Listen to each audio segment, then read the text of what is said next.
stereotypes contribute a certain detriment to our collective.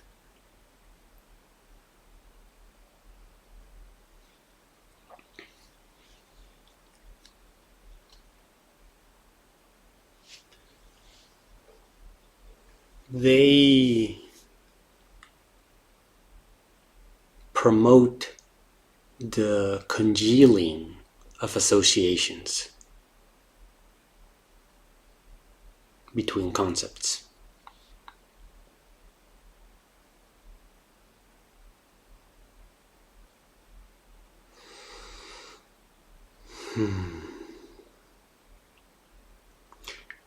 In this world, we perceive things in the world all around us.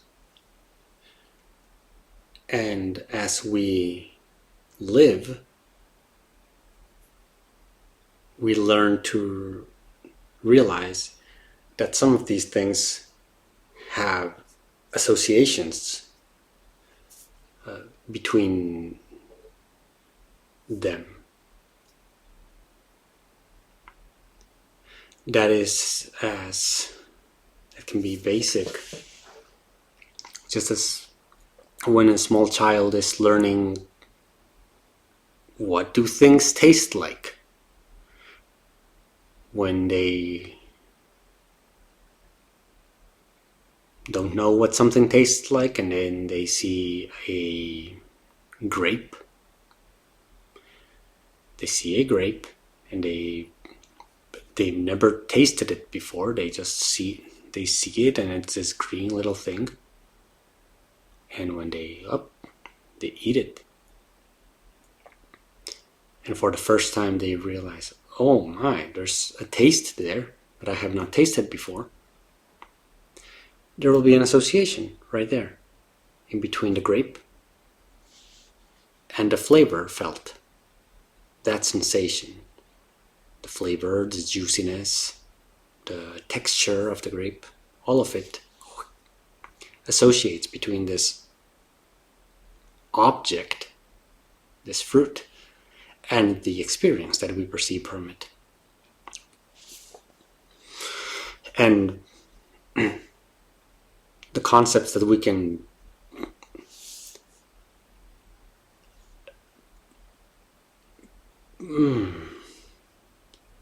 infer from these experiences, from these perceptions, can be those such as sweetness, refreshment, slightly citric, all of these things. And so as we live and we continue to have more experiences and perceive more things, we tend to realize that some patterns are more prevalent than others. If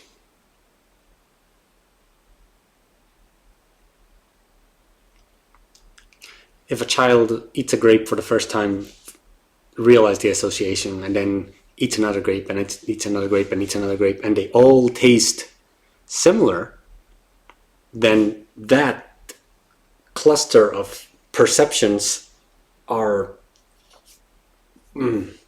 melded together into the concept of, oh, this is what a grape tastes like. This is what a grape is like. That is in whatever its benefits for me. I can eat it. I can get nourishment from it. Good. And then I'm thinking, maybe they don't know what guacamole tastes like. And then they see the guacamole, it's this green paste, and they begin to eat it. And then they realize, okay, I learned the avocado flavor relationship.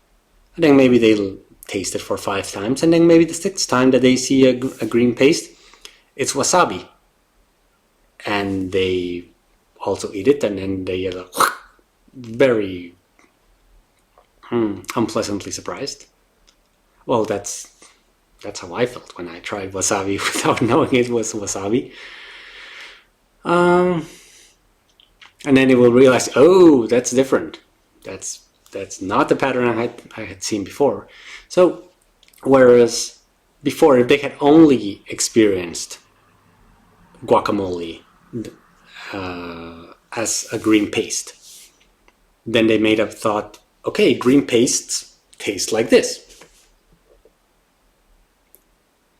And then upon finding the example of this green paste that they eat and it tastes very different from guacamole, the pattern is broken. And then they realize, okay, this is the pattern that I had in my mind, the rule of a green paste means it tastes like guacamole, is broken. And then they realize, okay, no, green paste is not only guacamole, there are other things that are also green pastes.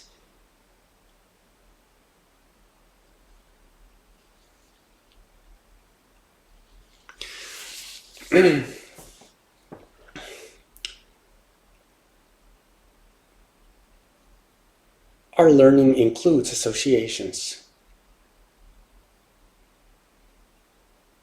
It is how we learn to do things. It is how we learn language.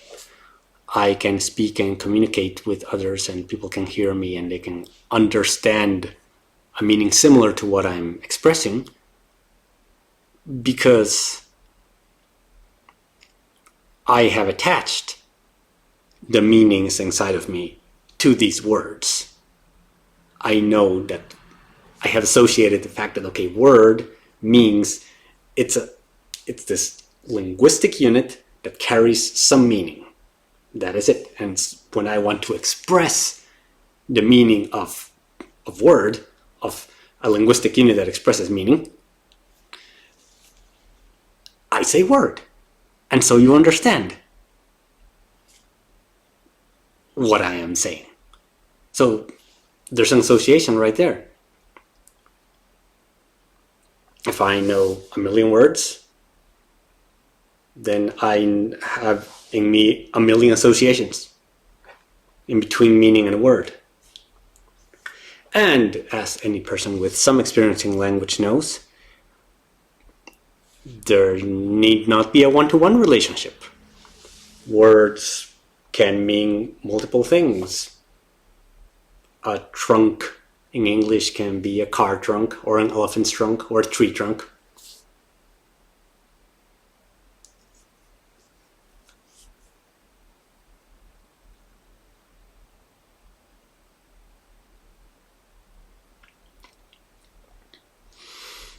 And then sometimes meanings, concepts, do not only have one word associated to them, sometimes they have multiple ones. Especially in different languages, each language will have its own different word. Mostly different. Not always different. So we learn these. And that's how we live. Much of what we know is associations. We accumulate knowledge of what things are in the world.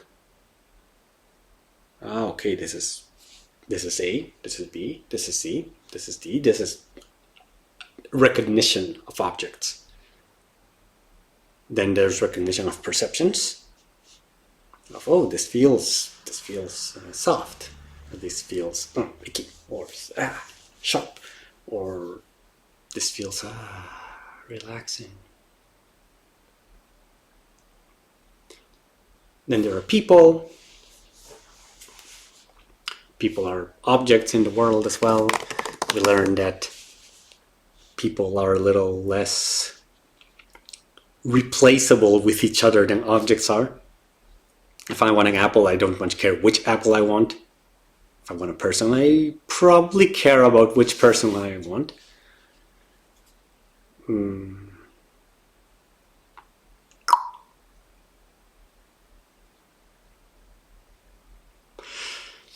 And stereotypes. They seem to me to be they are just strong associations in the collective knowledge base. If I have a pattern, if I can have many strong associations and many weak associations, what I believe does not make something a stereotype, with my definition. A stereotype is something in the collective, a strong pattern in the collective. It doesn't matter how strong it is for me particularly, but what I define is a stereotype as being an association that the collective holds. And when the collective holds an association, a concept, it easily gets transmitted to their individuals, because the collective is made up of individuals. So a concept, an association is also a concept. When a concept is ingrained in the collective, then it spreads. It can spread and go and move to different individuals and move across society.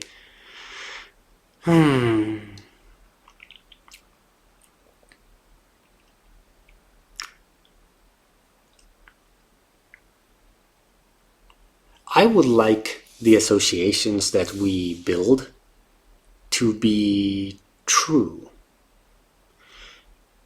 to reflect the state of the world truly. Because then my knowledge of the world is just as refined.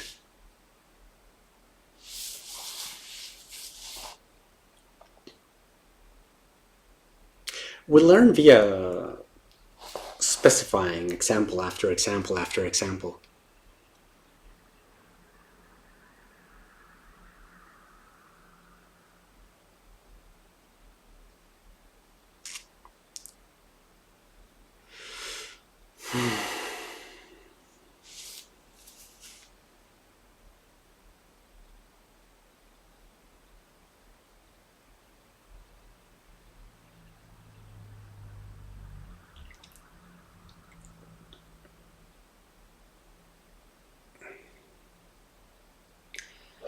And I think, so strong associations are important.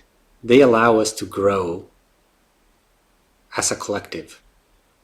Language itself has allowed us to grow as a collective, only because we organically together-ish chose to associate meanings to words.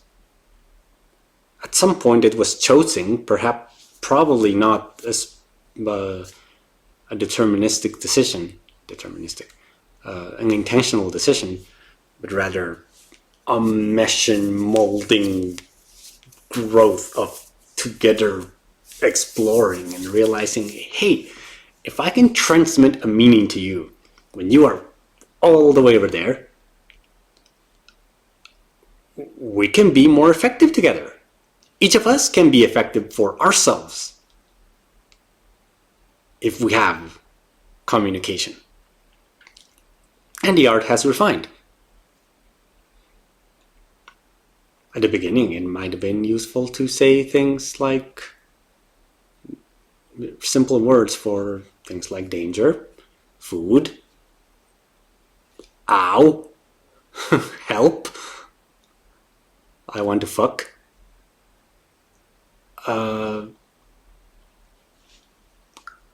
Meanings.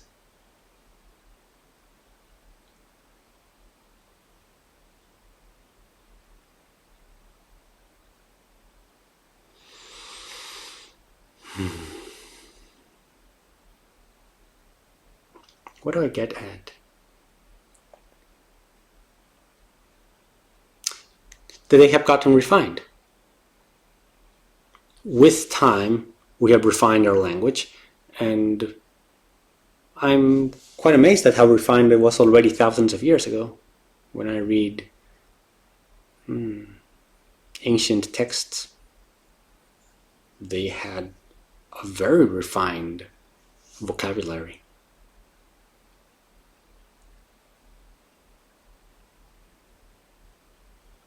I do not know whether our own vocabulary and our meanings have progressed much since then.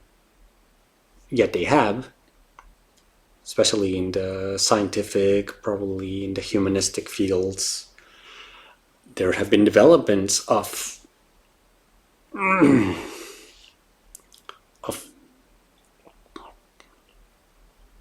things,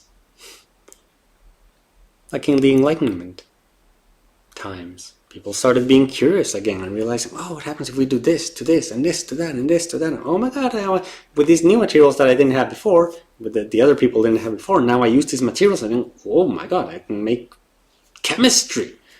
I can make some compounds turn into another, completely different color, completely different properties. There was a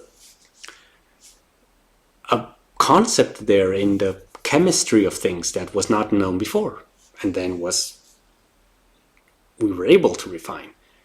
And then now we have new words for that. We have words that have become more specific, like the word chemistry. Chemistry in the ancient world was used, like there was chemistry happening all the time, and many knew how to actually use the properties correctly. It's just that it has become structured in the last few hundred years. Structured, explored, developed, systemized, and spread. Good things. Because they reflect truths about the world. Someone had the patience to go out and explore the world and figure out, oh, there are elements. And the elements there are tiny. They're made up of tiny things. And they are very different. One atom from one element is very different from the atom of another element. And that's just how it is. And figuring out, oh, why is it different, and they go inside the nucleus and they figure out all these protons and all these neutrons and all these electrons, and they want to be in balance, but they're sometimes not, and that's how they all connect to each other. These concepts probably did not exist before, and our collective has developed them. So these associations are pretty nice. Strong associations. Now, what am I getting at? Stereotypes.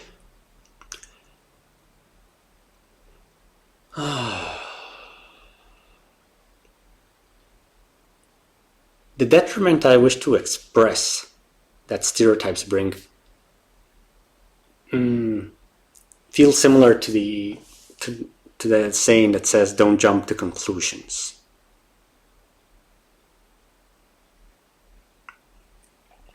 Where, let's see, the stereotypical stereotype on my mind is that of, known usually by racism, where we believe that people of a certain race had certain qualities and characteristics and features, attributes.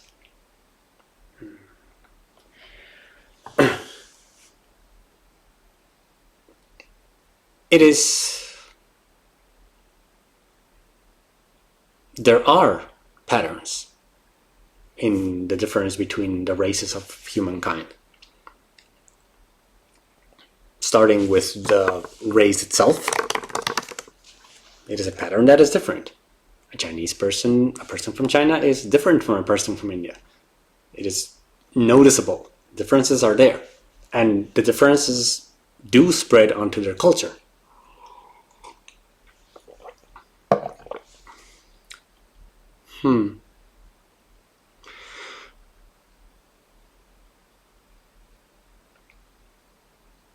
However, people are many. We have grown quite rapidly in the last few 100 years and decades, even more. We have grown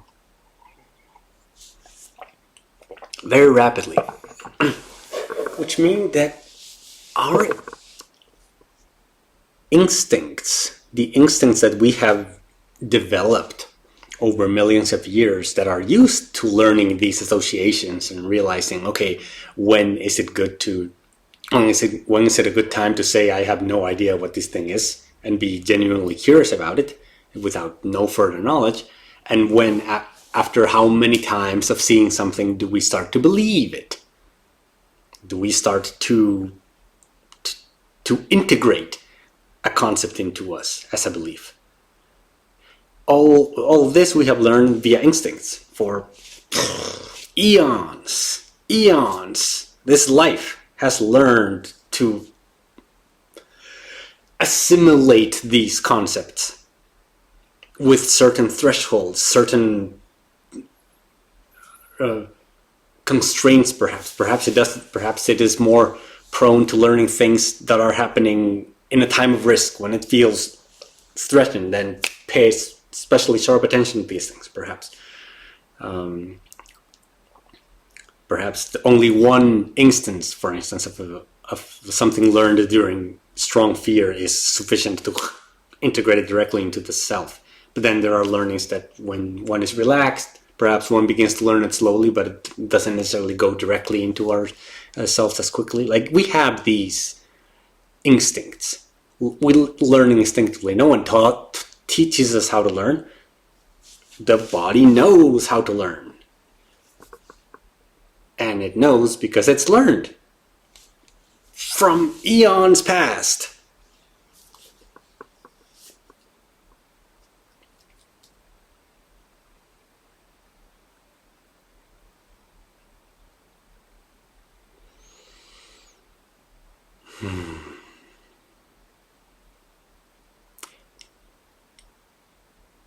And while in the past it may have been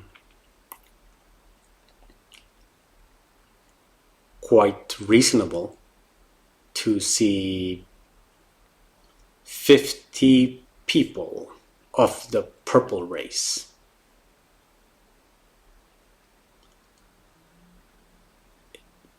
being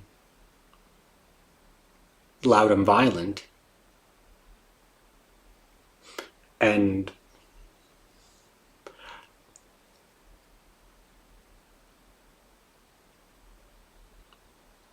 from that concluding that all people from the purple race are loud and violent,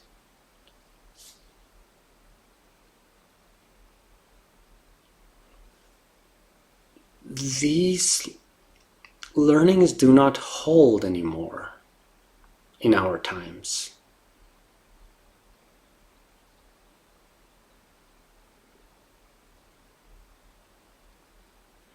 And one of these reasons is that we are so many people.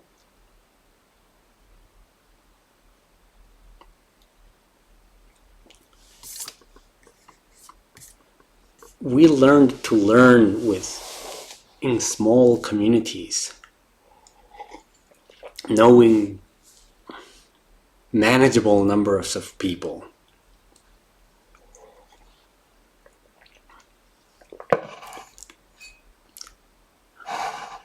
A single populace, a city holding millions of people, is a very recent development.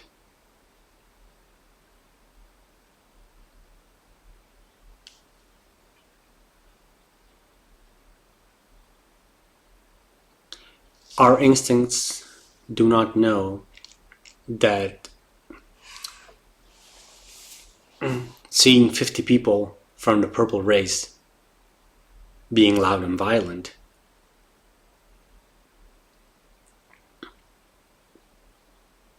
does not mean at all that all people from the purple race are loud and violent.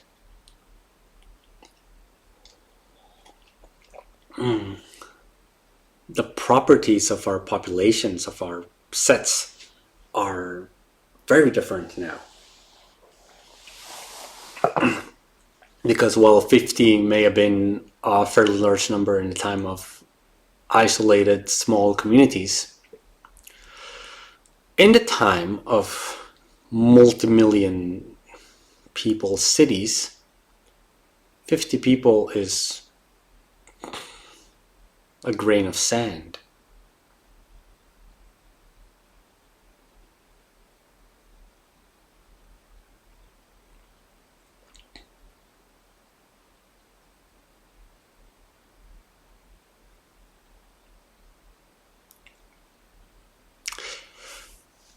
Stereotypes do come from experience.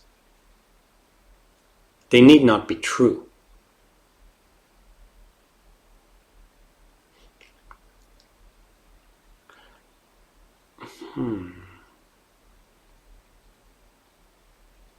I feel that they are mostly derived, though, from hasty conclusions.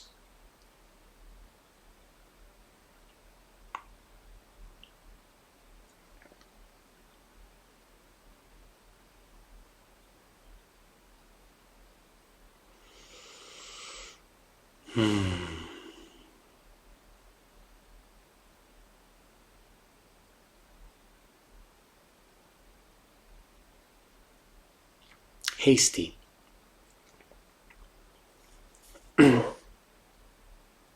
There's a stereotype that I recognized in myself that I had years ago, that was a person with a tattoo probably has a violent or delinquent pattern of behavior.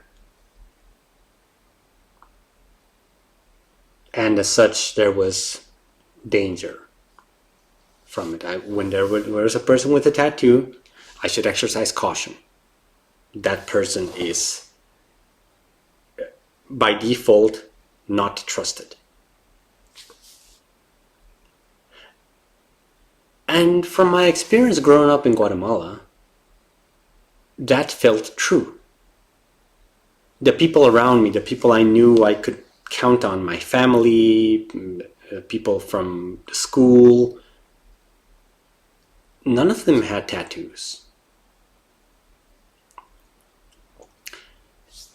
And whenever I saw tattoos, they were most always in the context of a gangster, a drug dealer, an assassin, prisoners in jail with tattoos in their face and as marks of the clan, and or as expressions of hubris or of wanting to be cool, or inclusion into their tribes.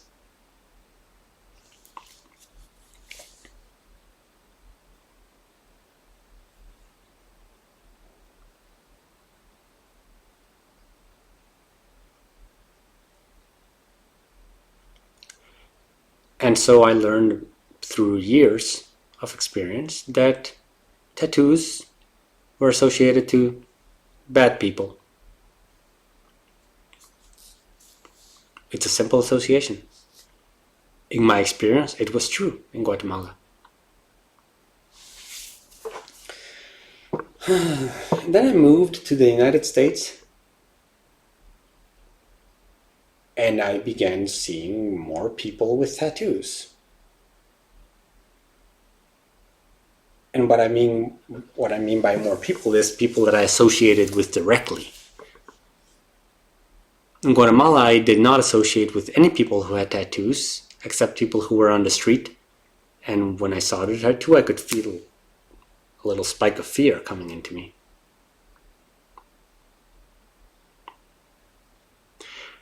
And in the US, when I began seeing people with tattoos all around, I got that same spike of fear. I thought, oh, wait, what? You are, okay, all right. Yeah, we're cool.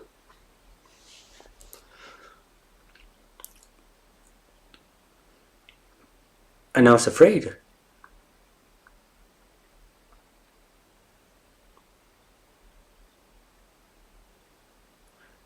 Because some part of me felt that these people were dangerous. That they had violent or delinquent patterns of behavior. Then I began to meet some of them and cautiously get to know them a little better. And then I realized that stereotype is not true. It may have been true in another context. It is not true here. I met sweet people, wise people, joyful people, all of them with tattoos.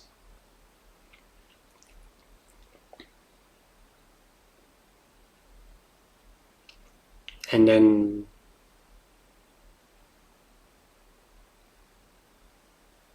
the stereotypes softened. The fear softened and the association dissolved. I still hold the stereotype that perhaps people in Guatemala who have tattoos, I could have a certain mistrust of. But the concept of tattoo in general does not have that association for me anymore.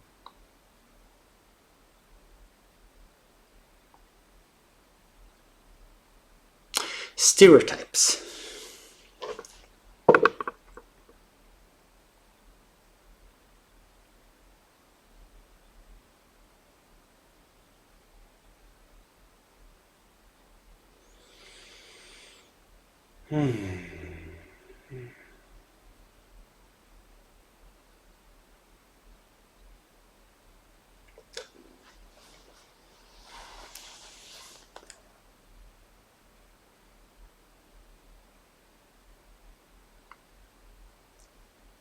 Stereotypes,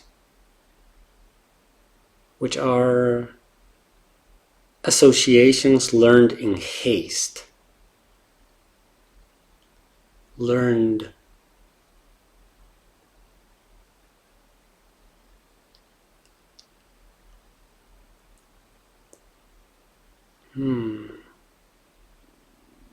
learned in fear. Not necessarily, no. Learned hastily.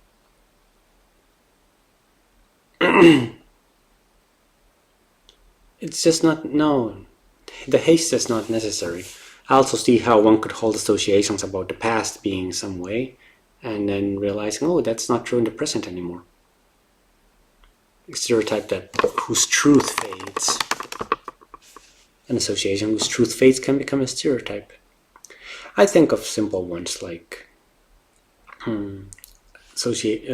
stereotypes of people from different countries. In Europe, there's a stereotype of people from the US being fat, obese, and addicted to media, to mainstream media.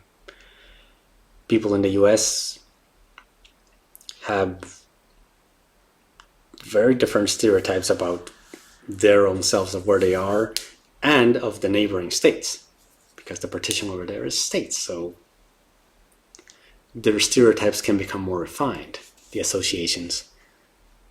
And so the association of people from Texas being loud or being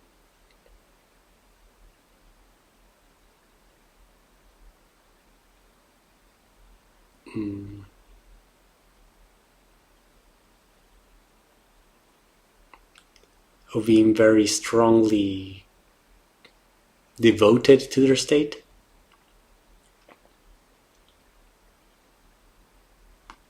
Also exists. And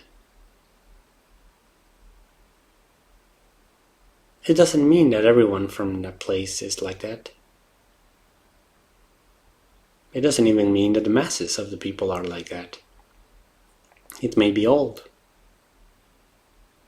It may be true. Perhaps the masses of people are like that. From personal experience, I know that it's certainly not the case for everyone. Not for the majority. Not for the majority of people I knew.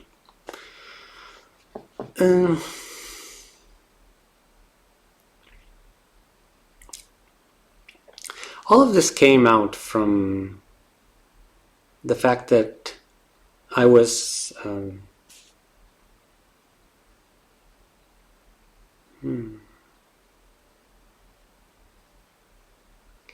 realizing how much shame I felt around my own sexuality.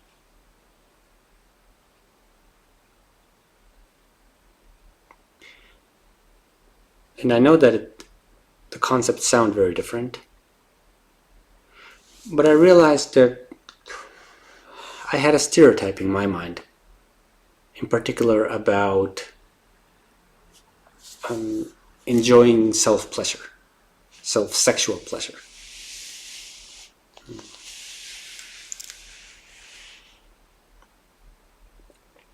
The stereotypes, multiple ones that I held, were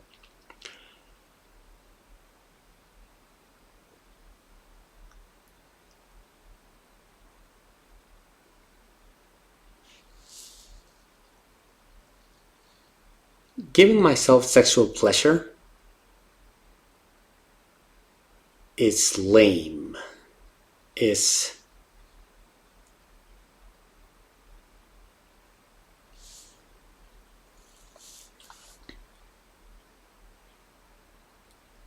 not good. It's deplored. It's deplored in society. It's deplored for myself. Because if I'm giving myself sexual pleasure, I could not find a female partner to engage in sexual pleasure together with.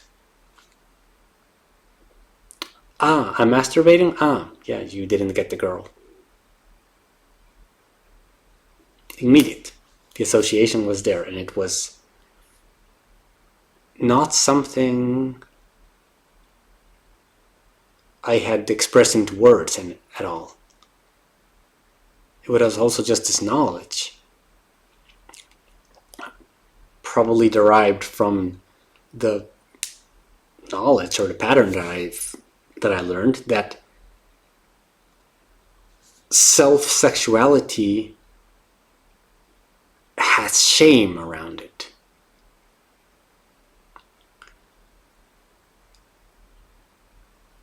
Never once while growing up did I see self-sexuality portrayed or displayed without shame, without fear. There was always a curtain of fear. Always a curtain of shame, always a curtain of, oh, you're going to self-pleasure, well, you're in there. You're going to masturbate, you're in there. There's no one around. It's you. It's close the door and, oh, I don't want to know about it. I just don't want to know about it. Like, there was that, and then no one would tell each other about it. And it was often also a reason for mockery, like the shame and the mocking matched. A person would say, if anyone found out that a person was masturbating, children and teenagers would go and mock about it, point about it. They feel the energy in there. They feel the shame, and the shame is, if one accepts it, then it's there, and we learn to do the same thing that other people did and put the shameful bubble around it.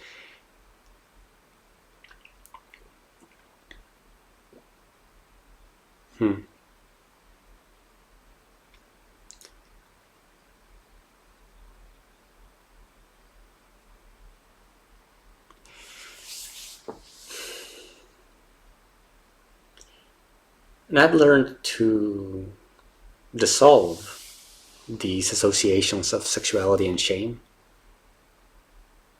because they are not beneficial. They do not nurture me. They do not provide any tool for growth. The stereotypes were blocking a flow that wanted to happen.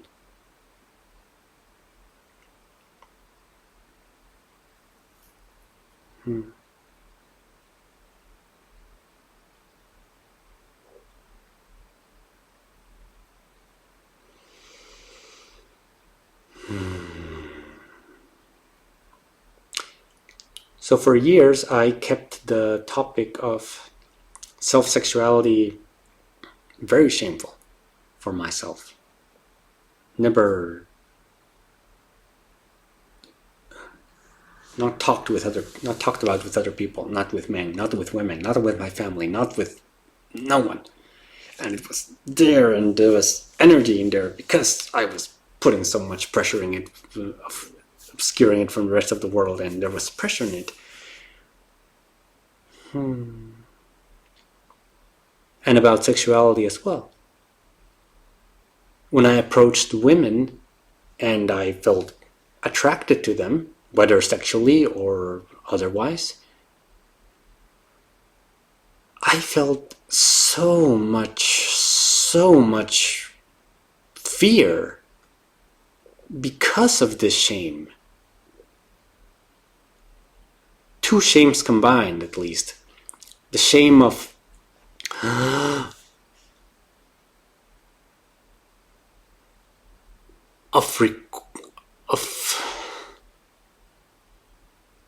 the shame of admitting I'm not complete. I don't have a partner. I don't have a partner that can satisfy me,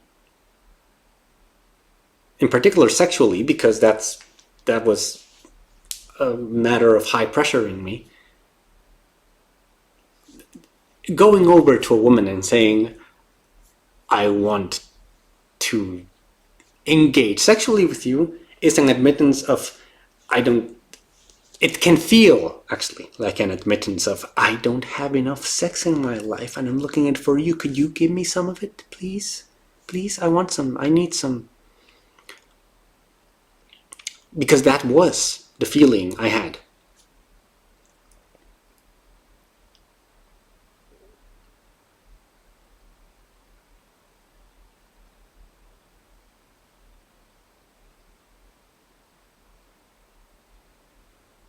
I was not at all certain of what I wanted.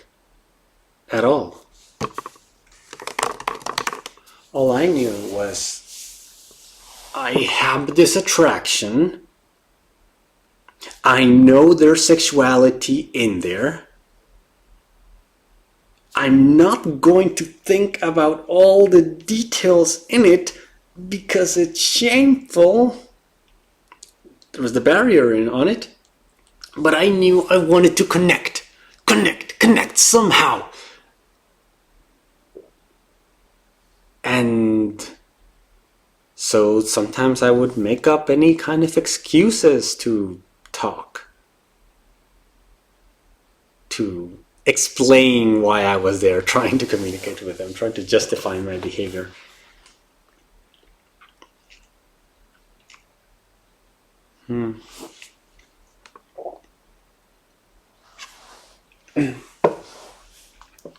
Yep.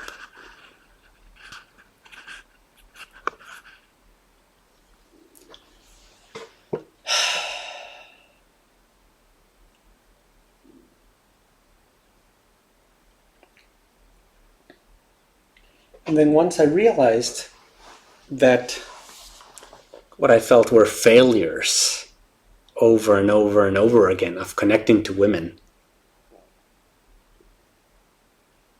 was much more rooted in my own shame than in whatever choices or behavior they had.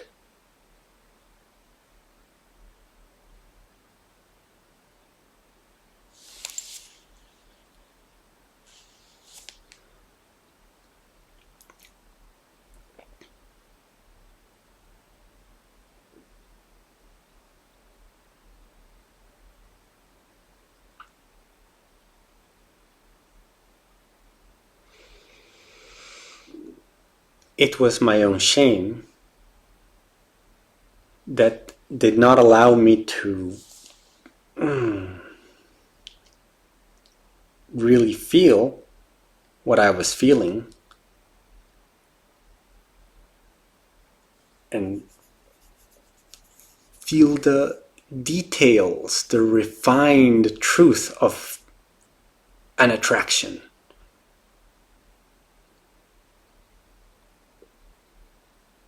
There was massive amount of energy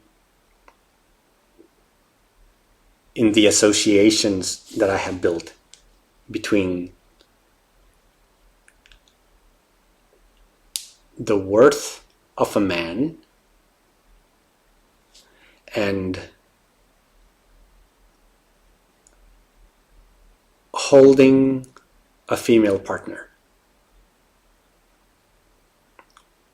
It was so tight.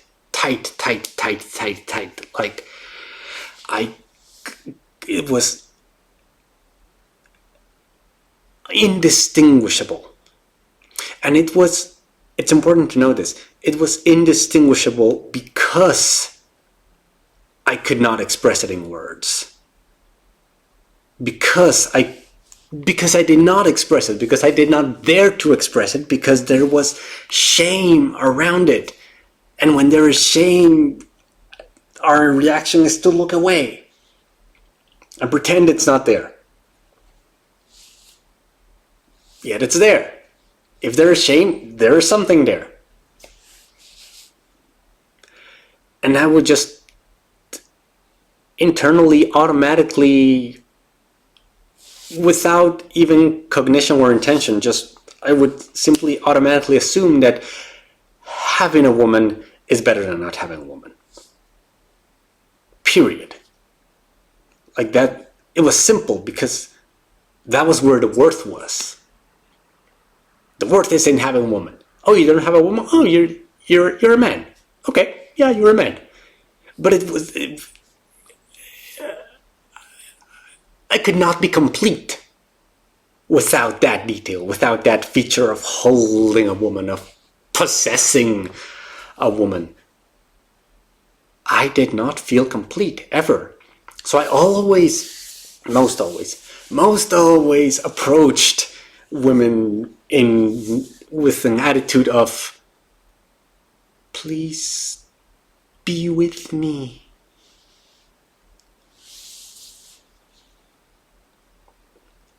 Please, do you maybe want to be with me? And life has shown me experiences when I am on the other side and someone is asking me for that. Not necessarily in a sexual context, sometimes in a sexual context, but also in context of simply looking for approval or for friendship or for company. I feel the lack that other people sometimes project into me, and they're like, their eyes are just looking into me, hooking into me, figuring out, can you just stay here, hook, be with me. I feel their incompleteness. because they feel incomplete. Because I felt incomplete. And in a feeling of incompleteness, and especially in a feeling of not just incompleteness, but rather, oh, you can complete me. You are the person that can complete me.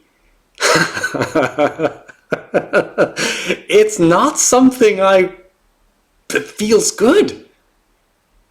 It's not something that feels good to be like, oh, I'm going to complete you.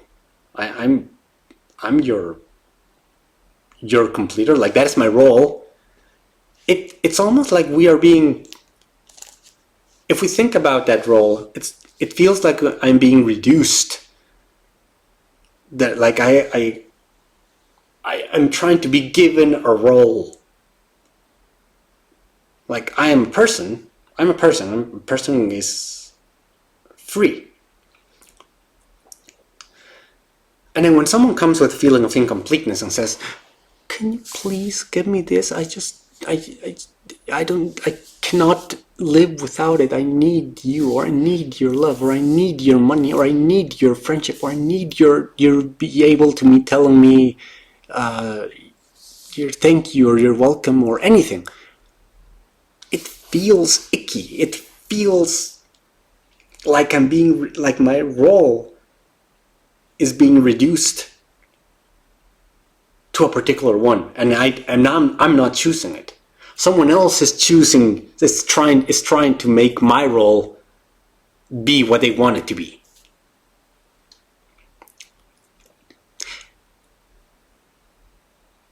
And I have a fair certainty that the women that I asked out, that I approached,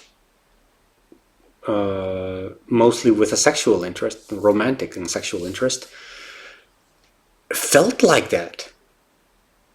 Perhaps they would not describe it in the same words, but that was my experience, and I can see how it would be, how it's generalizable to the people. We don't want to be told what to do as a free person.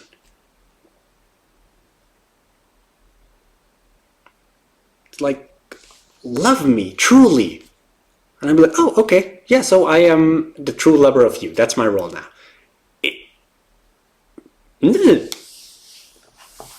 The way I feel it is,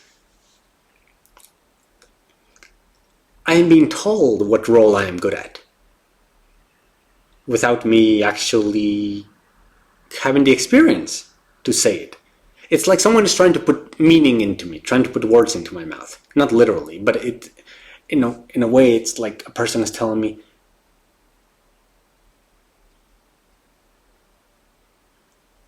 please say that you will complete me.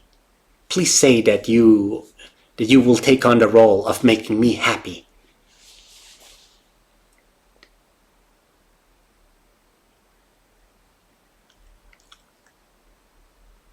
And in the long term, that's not sustainable. To be someone else's pillar, but because they want it. Like if I want it, I can be whatever I want. I can be anyone's column or pillar or support or friend or lover if I want it. We are free to do that. Whenever someone else tells us, asks us to have a role, of course we can consider it. Of course we can play with it and see, like, oh, maybe it works out, yes. But it's that feeling of lack, of incompleteness, that I feel is detrimental to ourselves. And that is perceived by others. Where was I going from this? Shame. Yes, shame. Tons of shame about sexuality. And so I approached people and I felt incomplete, and so they felt that, and I felt that too. Yes, okay. What else?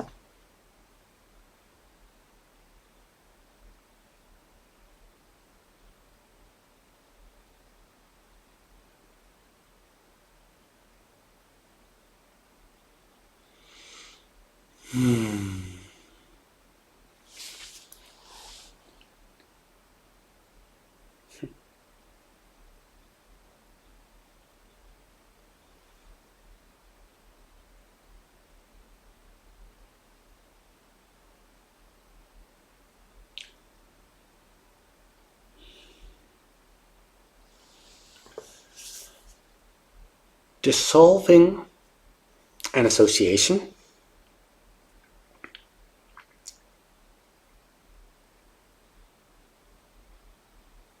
or stereotype requires looking at it, seeing it in depth, feeling it with whichever emotions, thoughts, or sensations we have attached to these stereotypes, to these feelings. They must be felt, because as I know it, these bodies that we have store so much information.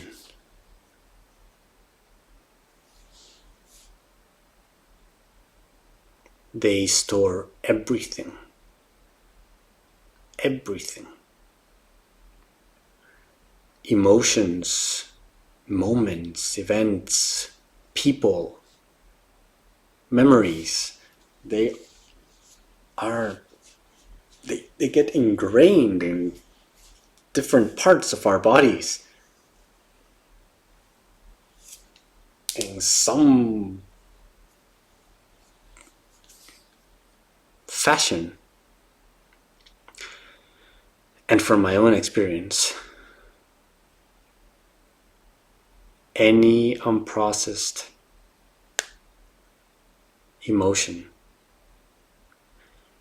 stays there, stays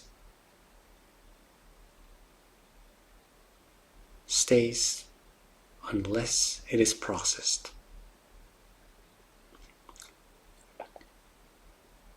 in us.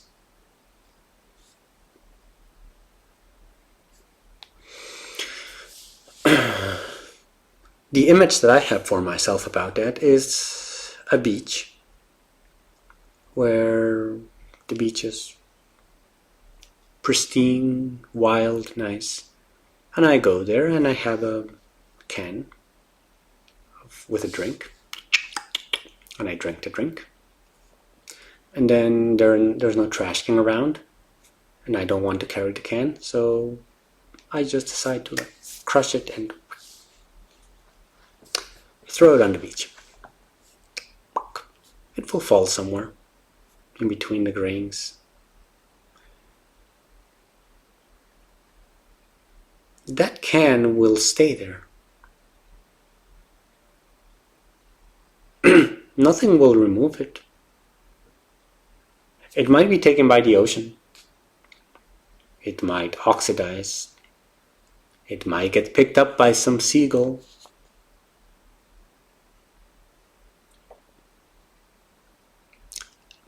However, the can is unprocessed. It did not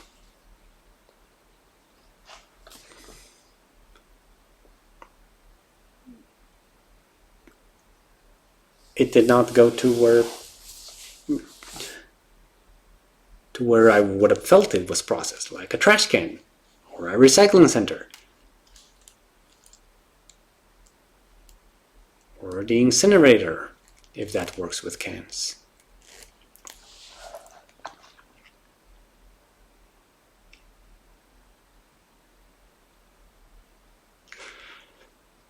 Things stay where they are unless moved. And I feel that this principle applies also to the processing of things, of concepts.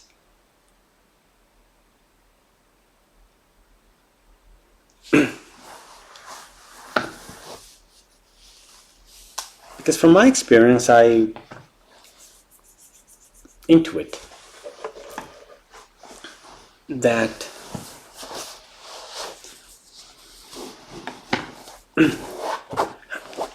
Objects that can be processed, such as cans or boxes or food, they are things to be processed just as much as emotions and memories and events. Concepts that we feel are more abstract, are more impalpable and just airy. They are things. They are concepts. They are real objects in a non-physical plane. They exist. We move with them, with our acknowledgement, our understanding of concept, and giving it a concept makes it real. If I have a memory of being rejected by a woman and it sticks in my body, it will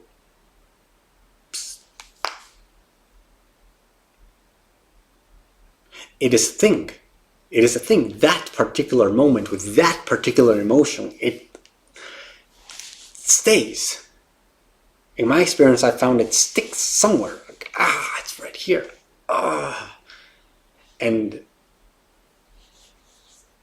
And when one finds it, when one pays attention, one realizes, it's really there. It's there, because the emotions that come up are exactly the same ones that in that moment, because the memories of the memory, the visuals, the memories at that time get summoned, and then suddenly one realizes, oh, okay, yeah, this thing is still inside of me. It's unprocessed. It's the can that we left in the beach. It's not going anywhere. It's not going anywhere. We have these, our bodies have these methods, these workflows that they have developed over eons. The body, the physical body, has the natural processing. It processes whatever comes. Matter comes in, we inhale, we drink, we eat, we absorb light and air, and we move it through, a lot of it through the stomach, and the body knows what to do with it. It has learned to process everything. It takes air, it takes water, it takes food. How does it know which pieces to take and which pieces to throw out? It just knows. It's learned. It has proven to be a beneficial workflow because it keeps surviving. It's still here. And we do the same. Did I mean to say that?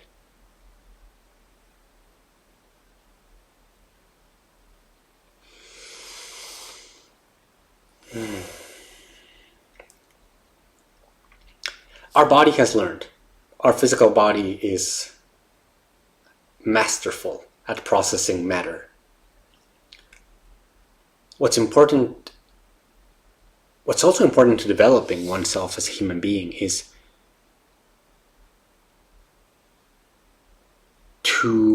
for our emotional body to process our emotions just as effectively.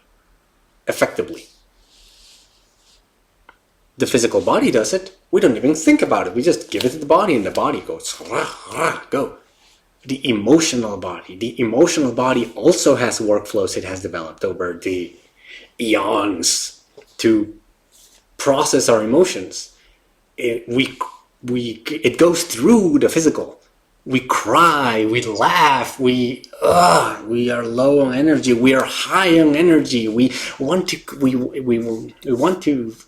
these urges to go with people, we will connect, we want to disconnect.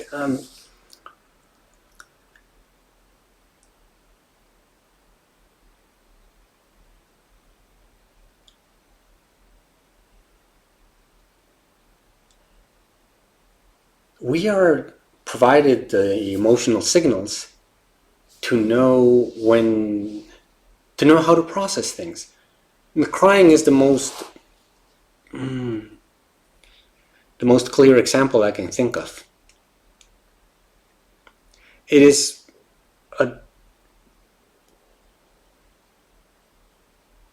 what does it do? In a way, it washes. If there was something sad inside, if there was something, some grief inside, then perhaps the emotional body is attempting to wash it, to give it, to submerge it perhaps in a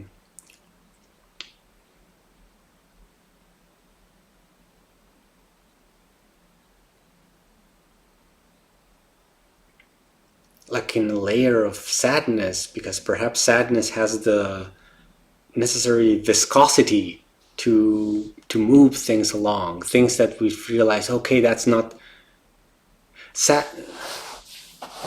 Crying.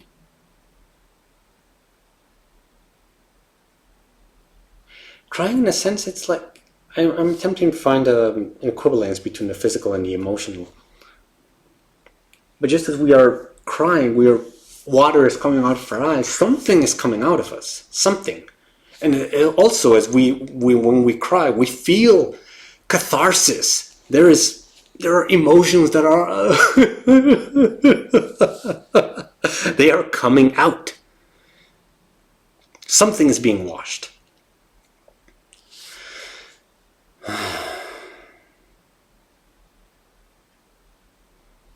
It's the body trying to process things. Perhaps there's something that needs to be let go of. We had a strong connection to something, and then that thing got lost. That being died. And then, we don't have it anymore. And then there's this memory of it here that or here, something that part of us wishes were still there, that wishes that had a reflection in the outer world, and it's no longer there. And then perhaps that thing, the reflection of the outer over here remained, and it's not attached to anything. It's crufty. It's leftover. It's not useful anymore. So the body knows, like, oh, okay, time to get it out. And perhaps the effect of sadness is that washing that helps us clear things. And I feel it feels like that when I allow my sadness to be expressed. I'm allowing the thing I did not, perhaps I didn't like it, perhaps it felt unpleasant. It's out. And while it comes out, it feels good, it feels pleasant. There's often a feeling of shame that we have attached to crying, because when growing up, sometimes humans are told, don't cry, stop crying, shut up. And then we just learn to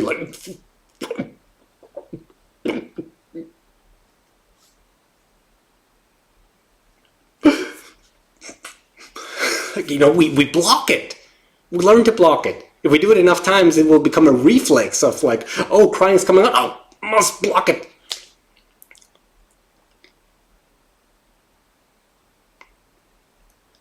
A little bit like if we were trying to hold our urine every time we want to pee. Oh, we want to pee. Oh, we hold it.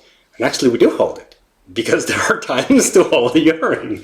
We want to hold the urine back sometimes, and we have learned to do that. And so there are times when the body asks for peeing and we can pee, and there are times when it asks for peeing and perhaps we can't give it in that moment, but we know how to hold it. I feel with emotions it works just in the same way.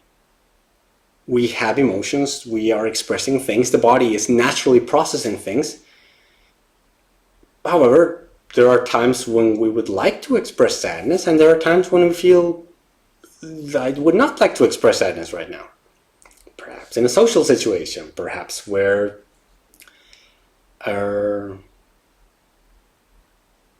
wish to be active right now instead of sad, instead of lurking in myself. There's activity to be done. Okay, I can hold this. We can have that ability. We have the ability to hold the flows of what we have inside. It's just that sometimes, as with perhaps with sadness, sometimes we learn that that is never allowed. Sometimes we learn that, for example, sadness is never to be shown in front of other people, or sexuality never to be shown, self-sexuality never to be shown in front of other people, sexuality with other people only to be shown with the people that I'm having sex with.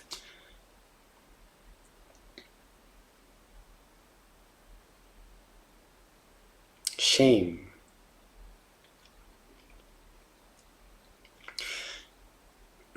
Also, for example, we feel anger sometimes, and there are times when expressing that anger is helpful, is beneficial, and there are times when expressing that anger is detrimental.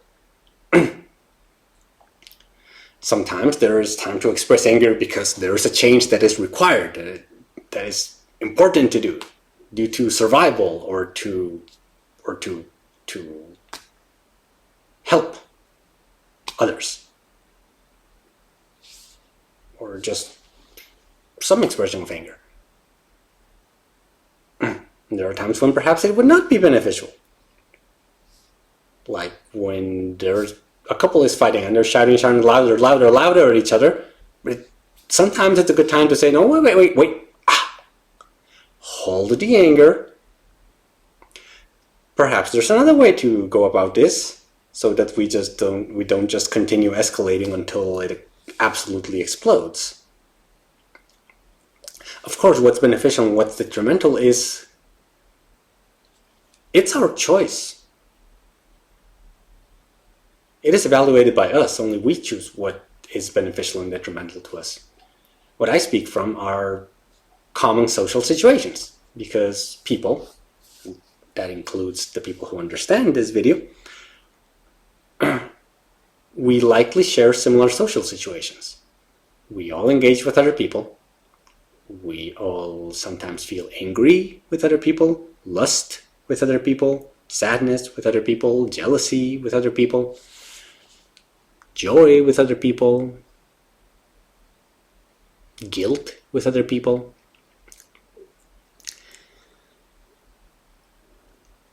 And all of these emotions are processed. Their expression is the processing.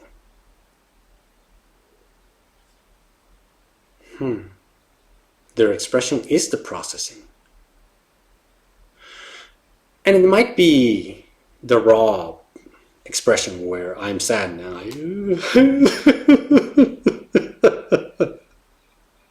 I cry.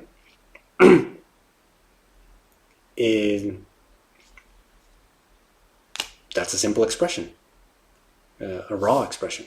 Right there, it is being processed. I have not experienced this, but I also know that there are people who hold sadness in them, and it does not, and it stays there for years and years. And sometimes they are able to, it's able to be expressed in other ways. Sometimes art is produced from these expressions. Sometimes amazing paintings or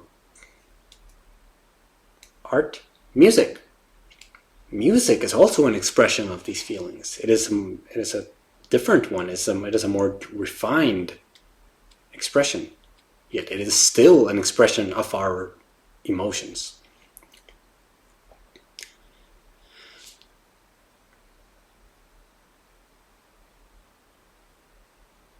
And I believe that as part of our human experience, we are attempting to find different forms of expression for our experience.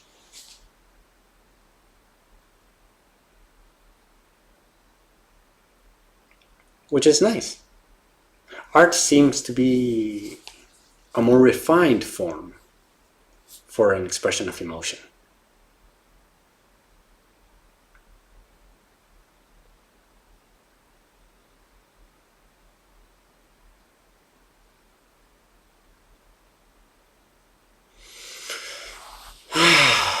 Yet the point I wanted to emphasize on was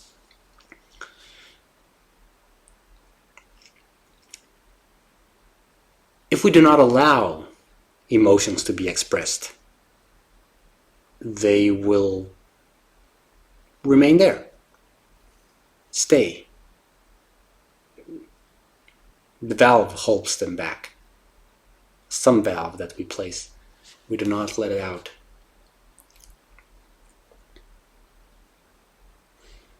And then it builds up. It may be that pressure is coming up. If there's more and more of that feeling pumping up, it can build pressure. We literally feel it as pressure in our bodies. I used to feel many things. Sadness and resentment were a combination I often felt.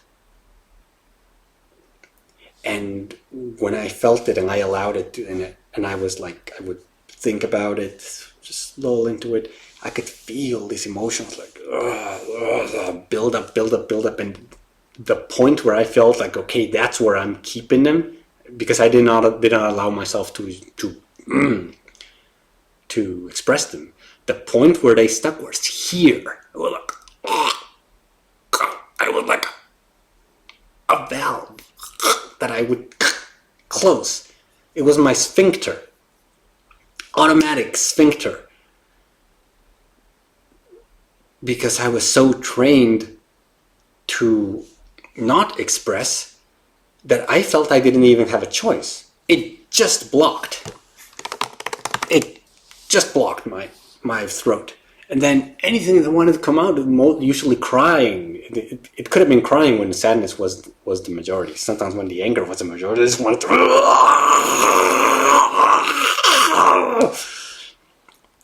to shout and to destroy and to go, God,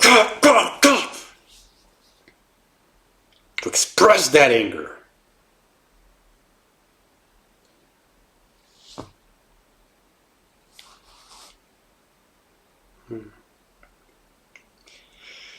And I was blocking it. It was so automatic. It was as if someone had told me, okay, you never have to pee. And then I just learned that, okay, I never have to pee. And for some magical reason, I didn't get full of urine. But rather, it was always there, just building up. It was like every time I felt the need to pee, my sphincter would automatically block. And nothing could flow. Nothing.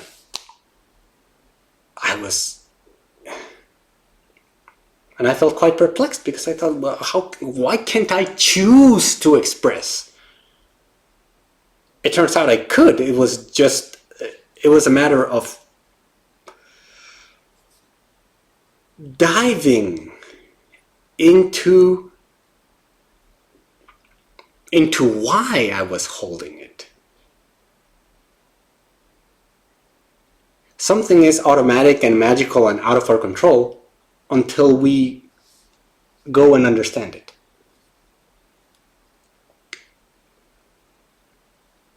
And so at some point, I feel I just understood that valve was being blocked by my own reflexes, self-reflexes, motivated by shame. Because it felt shameful to show other people that I was sad and that I was resentful.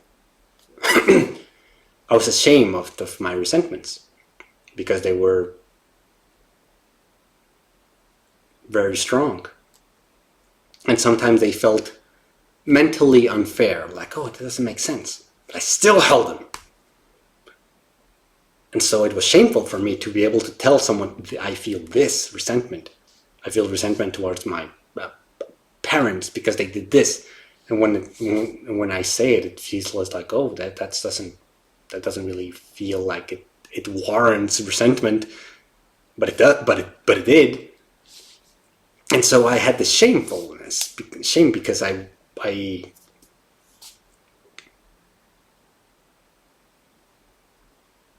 because my mind thought that it was important for my emotions to make sense. And I will say this, it is not important for our emotions to make sense. Our emotions are not, they don't understand whether to make sense or not from a mental perspective. They do what they do. If there's an emotion coming, that's the emotion coming. What we...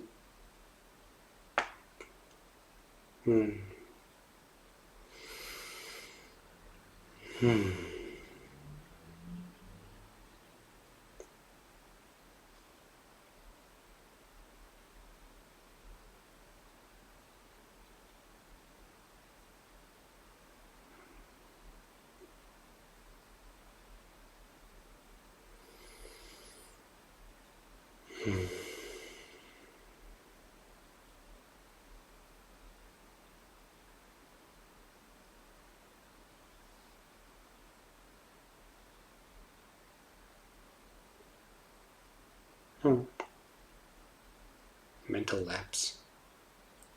The flow of emotions. They need not make sense. They may in some model make sense, but the actual emotion, like, oh, I feel resentment towards my cousin because he was always cooler than me in school. Even though internally we know that, oh, he had never meant to do that, but I still hold a resentment.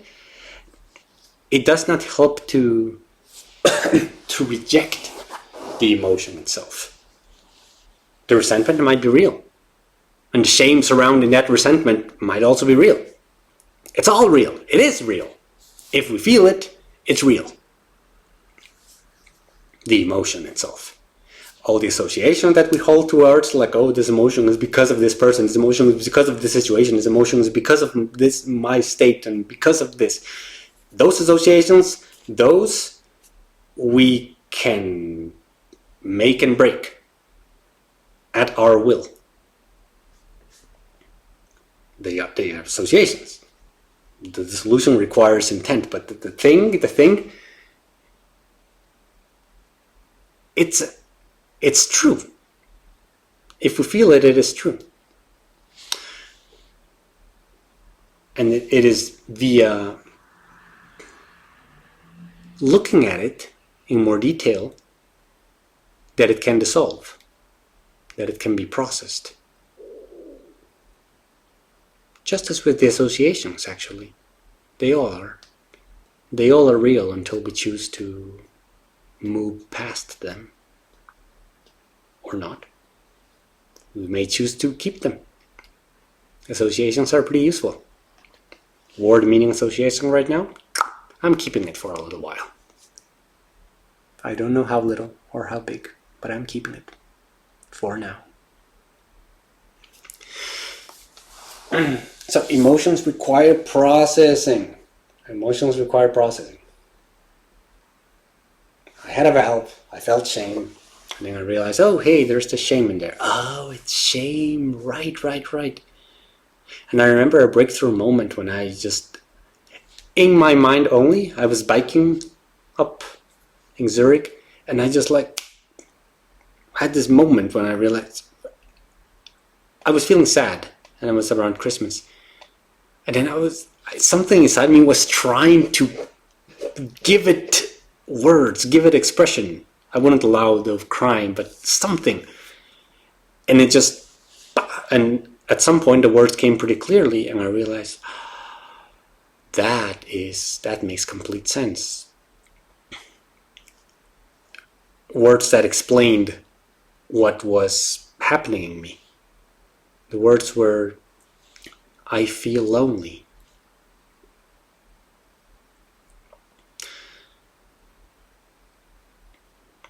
And I did. What struck me so much was the words felt true. Like it was a true expression of what I felt inside. And I had never allowed these words to be said, even to myself. I had never allowed them to be expressed. I would not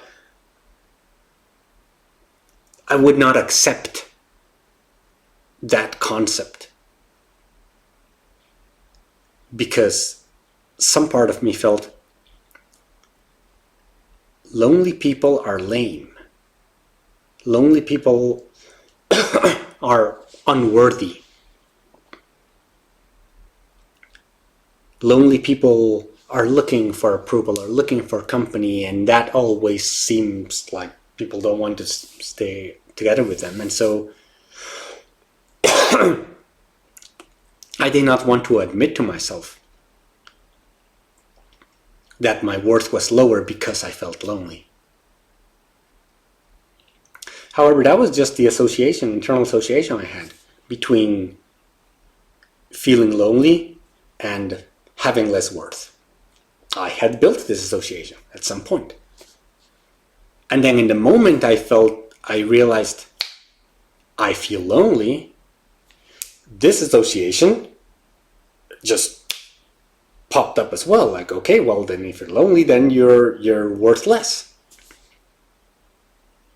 And then I felt into that. I felt into realizing, okay, this is important. And then I just began to feel what it meant. And I realized I don't feel any less worthy because I feel lonely. I realized I feel lonely, and that's the truth. That is my truth right now. Worth is unrelated to my loneliness.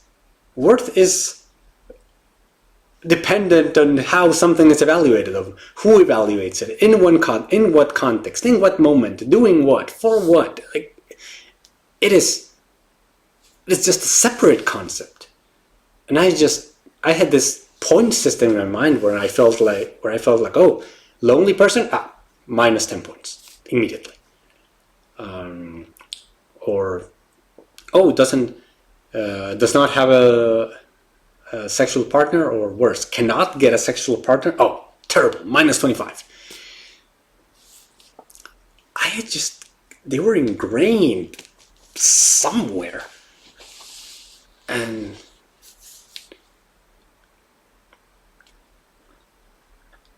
then somehow these three words, they stuck out of the shame. They stuck enough so that I perceived their words. And I thought, oh, this is my truth. This is the truth I haven't been wanting to see in years. Once I see it, then I can accept it. Without seeing it, I cannot accept it because I don't know what it is. I have no idea. And then when I see it, I can choose to accept it or not. Perhaps when I had felt this association of being lonely and having less worth, a choice to do in that moment is also to realize, oh, I feel lonely. I'm worthless. Oh, no. Then I'm not lonely. And then like rejecting that truth, even though we've seen it. Like we can choose to do that. Of course, that just keeps it inside. It just keeps pushing it away. And this association as well, because we didn't even see it. We were just like, no, fear, out, back. And if we do that, then then the things remained inside. There is denial, and we say, no, that's not us. That's not us. I'm not lonely. No, I don't. It's not real that I can't get a sexual mate. No, all these things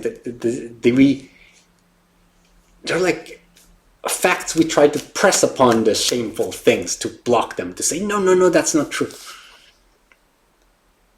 They are just wanting to be processed, these things. For me in particular, the tools of words are very valuable. Because by assigning words to an experience, we have given them some structure. Experience is is rich. It is rich with everything. All of our life is in our experience.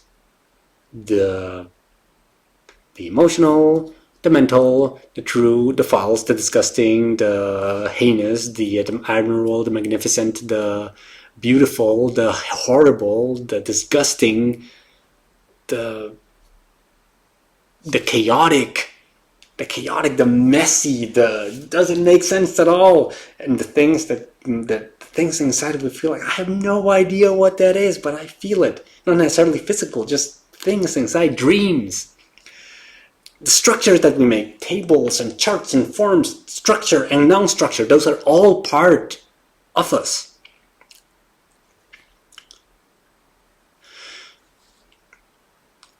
And much of what we hide often is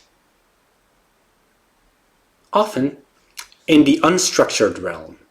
Certainly unstructured for us.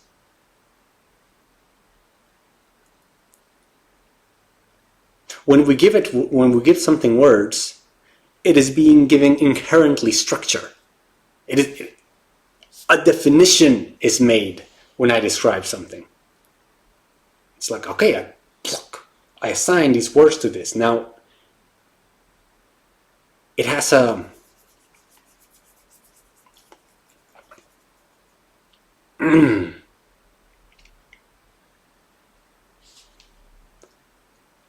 its meaning is